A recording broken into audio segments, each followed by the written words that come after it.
তাহলে আমার আল্লাহ তাআলা বললেন ওয়ালা তাত্তাবিউ খুতুওয়াতিশ শাইতান, যেই শয়তান তোমাদের শত্রু, যেই শয়তান তোমাদের দুশমন, যেই শয়তান তোমাদের ইবাদত বন্দেগী করা থেকে বিরত রাখে, যেই শয়তান চায় না যে তোমরা জান্নাতমুখী হও, খবরদার ওই শয়তানের পদাঙ্ক তোমরা অনুসরণ করবা না। ওয়ালা তাত্তাবিউ খুতুওয়াতিশ শাইতান, আল্লাহ নিজেই বললেন ইন্নাহু, কেননা সে লাকুম তোমাদের জন্য আদুব্বুম মুবিন, কেননা সে তোমাদের জন্য প্রকাশ্য শত্রু। কেননা শয়তান হলো তোমাদের প্রকাশ্য কি বলেন, শয়তান আমাদের কি প্রকাশ্য শত্রু। সবাই একটু মস্ক করেন, শয়তান আমাদের কি। এটা আমি কোরআনের আয়াতটা বোঝানোর জন্য মস্ক করাচ্ছি।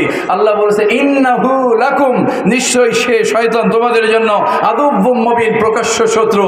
শয়তান আমাদের কি, আওয়াজ দিতে হবে, বন্ধু না শত্রু, বন্ধু না শত্রু।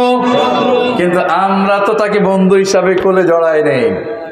নামাজের সময় ফজরের আযান যখন হয়, আসসালাতু খায়রুম মিনান নাওম, জুমার দিনে মসজিদ ভরা মুসল্লি থাকে, ফজরের সময় কয় কাতার মুসল্লি পাওয়া যায়।